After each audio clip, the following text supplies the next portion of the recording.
आप देख रहे हैं 24 एनडी मीडिया। यहाँ होगी उसी की बात जो खबर होगी सच के साथ। पुत्रासो चित्रपितरो भवन्ति मानो मध्यारिकता युर्गन्तो।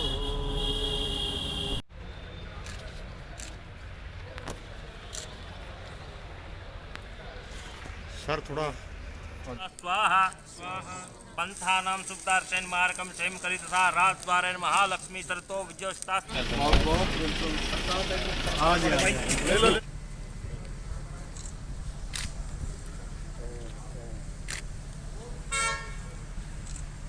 परिक्रमा कर देते हैं।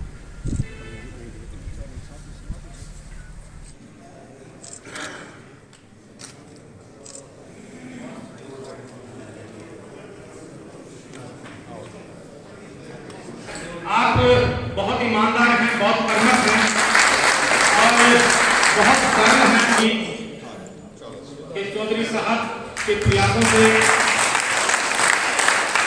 जन्म जयंती है 94 और एक वो ऐसे व्यक्तित्व थे, उनका जो व्यवहार था और उनका जो कर्म था वो शुद्ध रूप से इसके लिए था कि किस प्रकार समाज को आगे बढ़ाया।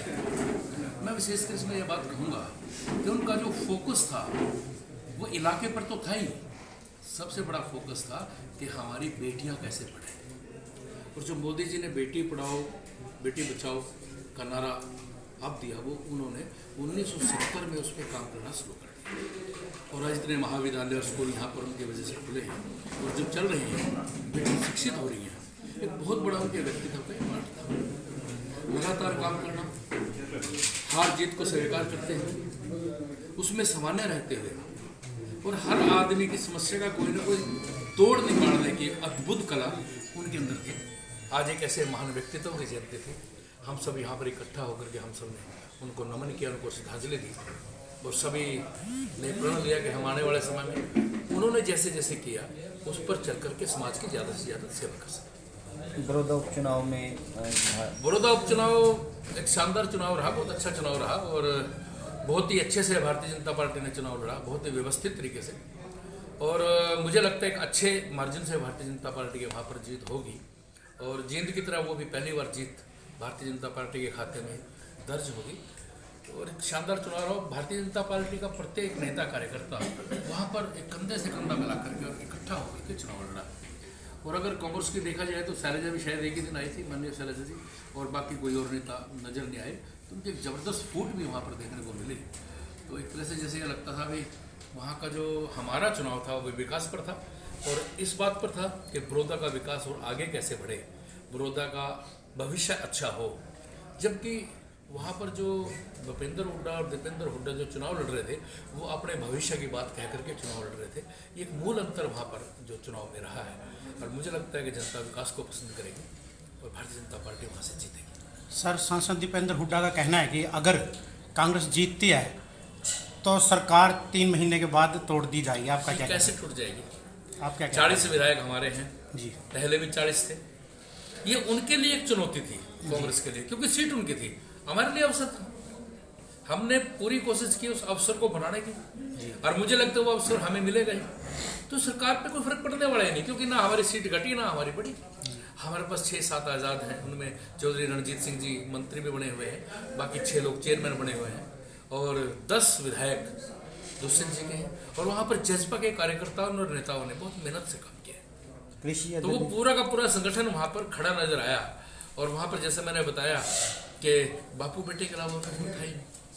तो ये खामखा के ख्याली पुलाव है और मुझे लगता है ये हसीन सपने देखने में कोई बुराई नहीं, पर सपनों से कुछ मिलता नहीं है, उस पर कर्म करने से मिलता है।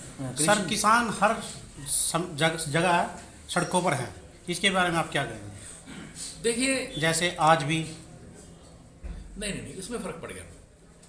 जो 3 विधेयक जो कानून बने हैं जी, मैंने किसान यूनियन में भी काम किया जी, महेंद्र सिंह टिकैत से लेकर के और चौधरी छोटू राम जी तक, आप किसी भी किसान नेता का जिक्र कीजिए, वो एक ही बात, जब हम मंच पे चढ़ते थे तो एक ही बात की चर्चा करते थे कि वो दिन कब आएगा जब किसान अपनी मर्जी से अपनी फसल बेचेगा और अपनी मर्जी से भाव लगाएगा।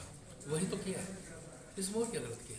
ये तो किसान के लिए रास्ते खोले हैं, मंडी का रास्ता कायम है, उससे कोई छेड़खानी नहीं, कुछ और, जैसे कोई बैंक्वेट हॉल है, ये कॉलेज का प्रेशर है, इसमें घुसने का एक रास्ता है, तो अगर इसमें 4 दरवाजे और खोल दिए जाए तो क्या वो गलत है? तो ये केवल रास्ते खोले हैं। अगर एमएसपी से ऊपर बिके तो बाहर बेच दो, और अगर लगता भी नहीं बिक रहा है तो मंडी में एमएसपी पे बेच दो। सरकारी खरीद के दौरान एमएसपी पे खरीदने की सरकार गारंटी देती है, तो इसमें कुछ भी गलत नहीं है। ये केवल गुमराह भ्रमित किया गया, और हम लगातार ये बात बीच में जाकर के समझा रहे हैं, और किसान हरियाणा का इतना जागरूक और समझदार है कि वो छाया दिख करके ये बता देता है कि समय क्या हुआ है, तारे देख के ये बता देता है कि समय क्या हुआ है, और चल करके खेत में मिट्टी में घूमते हुए ये बता देता है कि पानी कहाँ से निकलता है। तो इसलिए गुमराह होने वाले नहीं है, और कांग्रेस की राजनीति तो यही रही है, बहकाओ और राज करो। सर जैसे पोर्टर को ले गए, किसान दुखी है, मंडी में मतलब बहुत ही परेशान रहा, हाँ, और अभी तक पेमेंट भी नहीं मिली है, और नहीं, इसके बारे में आप क्या कहें? पेमेंट तो लगातार डलनी शुरू हो गई, नहीं अभी डली नहीं है। नहीं, आज मैं सुबह आ रही है पेमेंट आ ये सारे चारों तरफ नहीं चलो आवाज कल डल गई लगा रही है। बहुत लेट आ रही है। जी जी। तो दूसरी बात रही पोर्टल की। अब देखिए, आप बाजरा केवल हरियाणा खरीदता है, सरसों हरियाणा खरीदता है, मक्का हरियाणा खरीदता है। कांग्रेस की सरकार हमारे साथ ही है, पंजाब और राजस्थान वहां कुछ नहीं खरीदा जाता जी। वहां बाजरा 850 रुपये क्विंटल है, हम एमएसपी पर 2150 रुपये क्विंटल खरीद रहे हैं। तो जो मेरी फसल मेरा ब्यौरा है, क्योंकि हरियाणा की सरकार खरीद रही है, हमारे किसान समृद्ध हों और उनके लिए वो काम करें, इसलिए मेरी फसल मेरा ब्यौरा का एक रिकॉर्ड है। और इसलिए इसमें ठीक है कुछ अव्यवस्थाएं रही होंगी, वो ठीक भी की हैं। मुझे लगता है आने वाले टाइम में इन सबको ठीक कर दिया जाएगा, और ये हरियाणा के लिए एक सौगात के रूप में एक रहेगी। और कुछ समस्याएं मंडी में रहती हैं, उठान की रहती है, उसकी रहती है। अब की बार तो सरकारी टेंडर भी लगाए हैं जी, उनसे भी उठान हुआ है, और सेलर वालों ने भी उठान किए हैं। ये कुछ समस्याएं हैं, समस्याएं रहती हैं, लेकिन उस समस्याओं का समाधान करके ये कोई पूरी तरह से एक फुल प्रूफ प्लान आगे भविष्य में बन जाएगा, और किसान को दुखी नहीं होने देगा। जिस देश में किसान को दुखी करके वो जनता की सेवा में नहीं आ सकता जी। और हमारे प्रधानमंत्री नरेंद्र मोदी पहले दिन से आज तक सबसे पहले किसानों की चिंता करते हैं। 66,000 किसने डाले? स्वामीनाथन ने 10,000 कहा था, 12,000 रुपये दिए मुआवजे के। उनका जो फार्मूला था A2+ और A2+FL लागू किया। अब लोग कहते हैं स्वामीनाथन को लागू नहीं किया, लेकिन आपके बहुत से दर्शक भी होंगे वो कमेंट भी उल्टे सुल्टे करेंगे, लेकिन क्या उन्होंने स्वामीनाथन को पढ़ा है? स्वामीनाथन ने लाभकारी मूल्य के लिए 3 फार्मूले सुझाव थे। एक फार्मूला था A2+, दूसरा फार्मूला था A2+FL। जो A2+ फार्मूला है उसके अंदर आपकी लगवाई, कटवाई, बीज, दवाई, खाद, स्प्रे, और उसके अंदर 50% लाभ जोड़कर A2+ फार्मूला से सरकार रेट तय कर सकती है। दूसरा जो फार्मूला था वो था A2+FL, जिन्हें लगाई, कटवाई, खाद, बीज, दवाई, स्प्रे, ये सब जोड़ करके उसके साथ फैमिली की जो लेबर लगी है वो, और उसकी एवरेज जो उसका ठेका या रेंट है उस समय का वो जोड़ दो, और उसमें 50% लाभ जोड़ दो। ये A2+FL है, जिसको 2017-18 में लागू किया। और आपको लगा, एक बार देखोगे आपने 110 रुपये क्विंटल गेहूं का रेट बढ़ा है, और उसमें 800 रुपये सरसों का, बाजरे का, ये सब उस फार्मूले के तहत बढ़ा। और जो MSP लागू करता है वो केंद्रीय लागत एवं मूल्य आयोग तय करता है, और केंद्रीय लागत एवं मूल्य आयोग से कोई छेड़खानी नहीं हुई है। वो आज तक एज इट इज है। उसमें केवल एक संशोधन हुआ जो इस फार्मूले का लागू करने का 2017 में हुआ था, 18 में वो रेट आए थे, और उसमें एक सुधार किया था कि आगे से जो भी रेट बढ़ेंगे वो महंगाई दर के हिसाब से बढ़ेंगे। 1350 रुपये रेट था गेहूं का जब हमारी सरकार आई, आज 1975 रुपये है। 1360 रुपये जीरी का था, 50-60, आज 1888 रुपये। 600 रुपये क्विंटल रेट बढ़ा है, 550-600 रुपये क्विंटल रेट बढ़ा है। तो इसलिए किसान के हक में, किसान के हित में जो भी होगा वही सरकार करेगी, और कोई भी संशोधन या कुछ काम चेंज करना पड़ा तो किसान के हित में सरकार पीछे नहीं हटेगी। जीएसटी में कितने संशोधन हुए? 300-400 से ज्यादा संशोधन हुए हैं। अगर इसमें कुछ और अच्छा करना होगा तो और अच्छा करेंगे। इस बात से किसानों को बिल्कुल निश्चिंत रहना चाहिए। Thank you sir.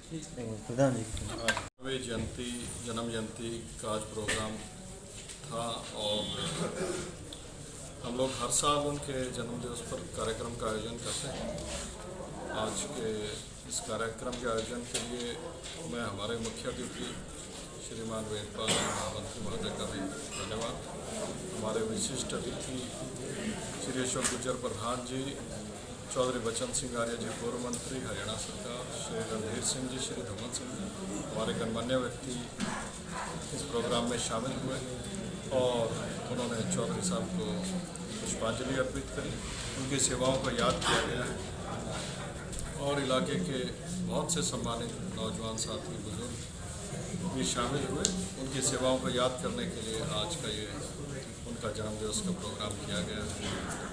तो इस मौके पर मैं चौधरी साहब के चरणों में पुष्पांजलि भी अर्पित करता हूँ और हम सब ने प्रण भी लिया है कि जिस तरह से चौधरी साहब ने काम किया और हम लोग उन्हीं के नक्शे कदम पे चलते हुए सभी चौधरी साहब के साथ पिछले 22 साल से जिस तरह से हमारे इन शिक्षण संस्थानों में बच्चों की एजुकेशन के लिए कार्य कर रहे हैं, सरकारों में रहते हुए समाज में अपने हलके की सेवा कर रहे हैं, तो आने वाले समय में भी भारतीय जनता पार्टी में रहते हुए अपने हलके की जनता की सेवा करेंगे। इन शिक्षण संस्थानों में बच्चों के लिए और ज़्यादा सुविधाएं प्रदान करेंगे।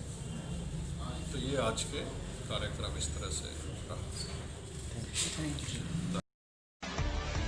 खबरों से जुड़ी हर अपडेट जानने के लिए हमारे चैनल को लाइक करें, सब्सक्राइब करें और ज़्यादा से ज़्यादा शेयर करें।